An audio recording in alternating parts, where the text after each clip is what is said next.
Hello dear student, after completing the nomenclature and methods of preparation of ethylene glycol, now we proceed for the chemical reactions taking place by ethylene glycol. So one by one we proceed for the chemical reactions. Before that, you must know that the ethylene glycol is a colorless viscous liquid. It is sweet in taste and it is miscible with water and alcohol, but immiscible in ether or other organic solvents. So now we start with reactions. This ethylene glycol, it gives nearly all characteristic reactions of primary alcohol. Means it react with sodium or metal. So how it react with sodium? So we are taking ethylene glycol. So this is a ethylene glycol. This ethylene glycol reacts with sodium at near about 50 degrees Celsius. So here substitution reaction takes place. One of the H from hydroxyl group get replaced by Na and we get the compound CH2OH CH2ONA. This is called as monosodioglycolate. This, when heated up to 160 degrees Celsius, again the second substitution of hydrogen of hydroxyl group takes place. So we get CH2ONA, CH2ONA. So this compound is called as a disodioglycolate and hydrogen gas is evolved here. So this is the first reaction, which is a characteristics reaction of glycol or alcohol. Then second, it reacts with hydrogen chloride. Now glycol reacts this glycol, it reacts with hydrogen chloride at 160 degrees Celsius. So what happened? Again one of the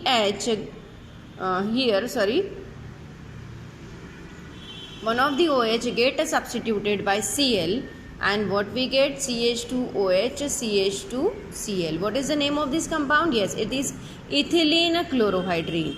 Again, when we react the same with HCl but at higher temperature, or we raise the temperature to 200 degrees Celsius, now the second OH also gets substituted by Cl and we get the compound that is CH2Cl, that is ethylene chloride. So on reaction with hydrogen chloride, ethylene glycol get converted to ethylene chloride. So this is the second chemical reaction. Then third chemical reaction is with phosphorus halide. Okay, so we are under this heading, we are going to react this glycol with PCl3, PBr3 and PI3. So here phosphorus halide reacts with PCl3 and PBr3 by the same manner. Here we are taking 3 moles of the glycol. They react with, suppose we are taking 2 molecules of PBr3 and here 2 molecules of PCl3. So what happened? Here substitution reaction takes place and we get 3 molecules of ethylene bromide. Here both the OH from glycol get substituted by Br. So we get CH2Br, 3 molecules of ethylene bromide plus twice H3PO3 is formed as a byproduct. What is this? It is a phosphorus acid. We can specially call it as a orthophosphorus acid also. Whenever it becomes CH3PO4, it is a phosphoric acid, but it is PO3, so it is a phosphorus acid. It is a byproduct here. Again same reaction takes place with PCl3. Here the 3 molecules of CH2Cl means we get ethylene chloride here, and again here 2 molecules of phosphorus acid is removed. So this is a reaction of ethylene glycol with PBr3 and PCl3. Now again we are taking the 3 molecules of we are taking the glycol, one molecule of glycol, and it reacts with a Pi3. Now it is a phosphorus triiodide. So here again 2 OH group get replaced by I or substituted by I. So we get the compound which is called as a ethylene iodide. But this ethylene iodide is very unstable. So immediately I2 get removed here, or it get evolved. So what we get? We get CH2 double bond CH2, that is ethylene. So here phosphorus halide reacts with ethylene glycol by two ways, PCl3 and PBr3. It form ethylene bromide, ethylene chloride. But when ethylene glycol reacts with Pi3, means phosphorus triiodide, first it form ethylene iodide, but it is unstable. So immediately I2 get removed and we get ethylene unsaturated compound as a final product. So this is about the reaction with PX3. Now our next category of reaction is reaction with acid. Now we have many acid: formic acid, acetic acid, oxalic acid. So one by one we are going to react the glycol with the acid. So first we react this glycol with acetic acid. So we are taking one molecule of glycol, ethylene glycol. This react, or we heat this with two molecules of acetic acid, CH3COOH. This is the first molecule of acetic acid. This is the second molecule of acetic acid. And in presence of concentrated H2SO4. So here dehydration takes place, and two molecules of water removed here, and we get a CH2O OCOCH3. So which is called as a ethylene. We keep it, not ethylene, we keep the name glycol. So it is a glycol diacetate, and water molecule is removed here. So here when glycol or one molecule of glycol reacts with two molecules of acetic acid, dehydration reaction takes place in presence of little of concentrated H2SO4, and we get a glycol diacetate as a final product. So this is the reaction of glycol with acetic acid. Now how it react with nitrating mixture? Nitrating mixture is a mixture where we are taking 1:1 proportion of concentrated nitric acid and concentrated H2SO4, and we know that whenever nitrating reaction or nitrating mixture reacts, it always give NO2. So here again we are taking one molecule of this glycol, this ethylene glycol. It reacts with two molecules of HNO. Obviously we are taking nitrating mixture, so nitric acid and concentrated sulfuric acid, it reacts, and here H from glycol get replaced by NO2 or substituted by NO2. So we get the compound which is called as ethylene dinitrate.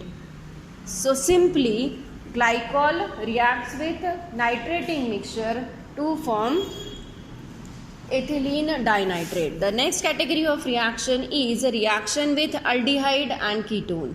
Glycol condenses with aldehyde and ketone in presence of little of acid. So we are taking the reaction, that is, this is a glycol. So one molecule of glycol, it reacts with one molecule. Suppose we are taking aldehyde, so COH, and taking aldehyde, that is acetaldehyde. So it becomes CH3CHO. So whenever this glycol reacts with aldehyde in presence of little acid, so what happened? Condensation reaction takes place, removes water molecule here, and whatever remaining we are writing here like this. This is a CH2O, and as here the double bond and HCH3. This is called as a acetal, as it is a condensation reaction between glycol and acetaldehyde. It is called as a acetal. The same reaction takes place, but instead of now aldehyde, suppose we are taking the ketone. Ketone means only CO group and two R groups are there.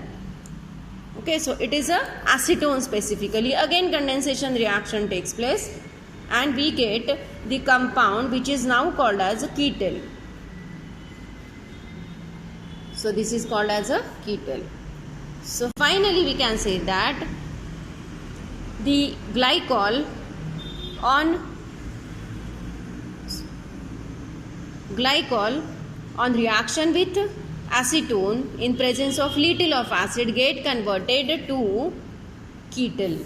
Okay, so this is the reaction of glycol with acetic acid and nitric acid and then aldehyde and ketone.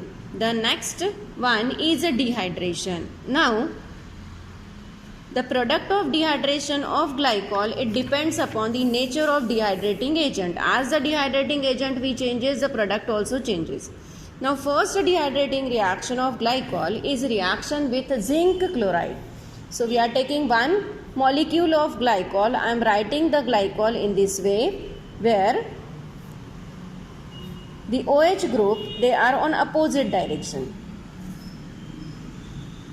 How you will write it also matter here, because if you are writing the molecule properly, you will not get any, or you will not confuse there for reaction. So here we are taking one molecule of ethylene glycol, and in presence of zinc chloride, dehydration takes place. And now here OH and H from the adjacent carbon atom, it get released as water molecule. So here unsaturation develops, so we get CH2. Now double bond CHOH.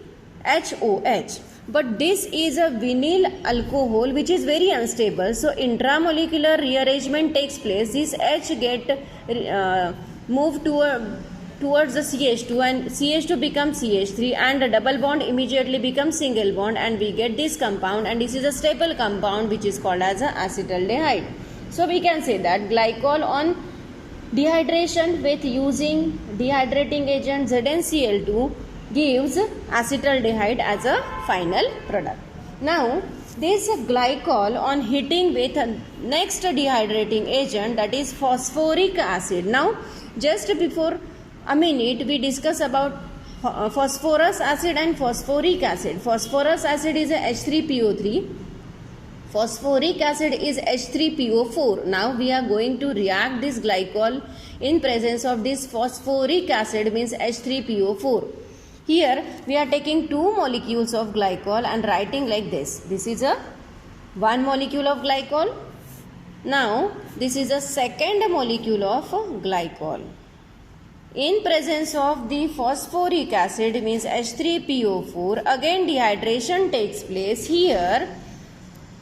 Dehydration takes place here. Only one molecule of water releases here, and now whatever remaining I am writing here is this. So it is called as the diethylene glycol. Okay, so in presence of dehydrating agent phosphoric acid, two molecules of glycol, they undergoes a dehydration reaction to form diethylene glycol as a product. The next dehydration reaction is a reaction where simply we heat the glycol at near about 500 degrees Celsius. So here dehydration takes place. What we get? Simply it is clear, we get ethylene oxide plus water molecule is released here. So this is the next dehydration reaction. The last dehydration reaction is there when glycol on distillation with little concentrated H2SO4, it gives a dioxane. So here we are writing now ethylene glycol. We are writing two molecules of ethylene glycol, one below the another, and now we are using concentrated H2SO4 as a dehydrating agent. So here two molecules of water removes here, as you can see. So twice H2O get released, removed, and now what is there? You can see CH2, single bond CH2, and there is a bridge of oxygen which is called as a dioxane. So this is the last dehydration reaction.